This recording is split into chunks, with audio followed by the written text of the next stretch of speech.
It's your boy Mizzy, and I'm here today to do a movie review for the movie The Hills Have Eyes. This is a 2006 remake, and we always know people 9 times out of 10 hate remakes. But this is one of the few remakes that I feel is actually better than the original.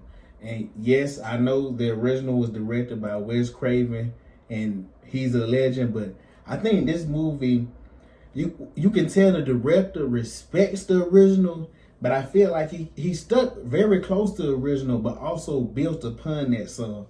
Because like I say, in 2006, of course, you had better special effects and a lot of stuff that they could, use that they couldn't use back in, I think, was it the 70s? Was it the 70s? The original Hill Have Eyes? I think so, but I don't have the date in my mind for sure. But anyway, like I say, it's a simple premise. There's a family traveling across the desert, and they're stopping at a gas station. We soon learn the family could have flew by plane, but the father, played by Ted, I can't remember his last name, but the guy Ted, who played in Monk as the head detective. But anyways, the family traveling across the desert, and the father didn't want to take a plane, so now they're stopping at a gas station for gas. This is where the story starts. The gas station attendant, he gives them directions to a shortcut. He says, oh, this will probably knock down however, much time from your drive. Now, all of a sudden, we see the RV with the father, he goes to look for gas. And then, like I say, as soon as it gets nighttime, this is where all hell breaks loose.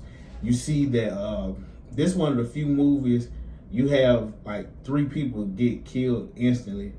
The mother, like I said, the sister, then all of a sudden we see some of the most brutal scenes we've ever seen in movies. Some of the, and I don't want to use the word because anybody know how YouTube is, and the R word, like that scene, that was brutal. I'm glad they didn't show it completely, but we seen enough. And I say a lot of the kills and a lot of the brutality in this movie, man, it's intense. I'm talking about, man, as soon as that nighttime starts, there's chaos. This movie, to describe it, is disgusting, disturbing.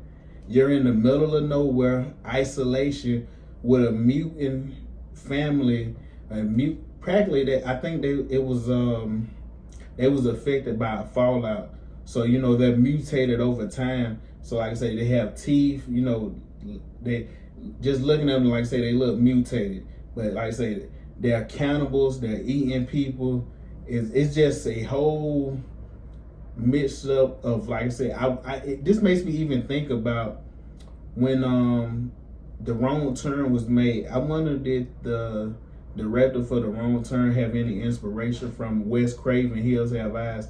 Now I think this one, the 2006 Hills Have Eyes, was made after, The Wrong Turn. But it's just funny because both of them cannibals. I wonder, did they have any inspiration from each other?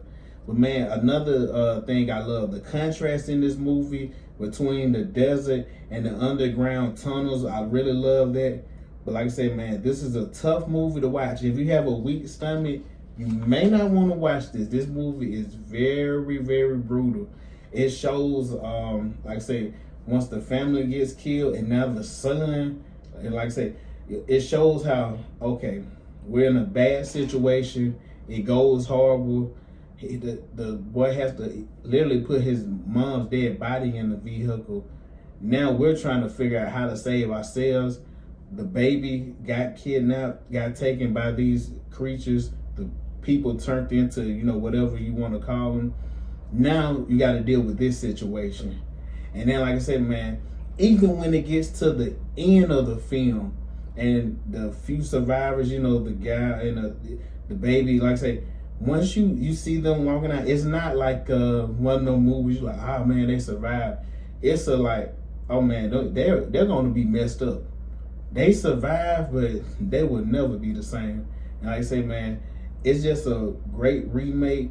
It does everything it wants to accomplish. Like I say, man, it's certain movies you like, look, this movie wants to freak you out. it disgusts you. It's certain scenes like they say it'll have you twitching in your seat, but for the most part, like I say, it's one of the few movies that I think was better than the original, and I think anybody who hasn't checked it out should check it out. But anyways, guys, like, comment, subscribe, share, and I catch you next time.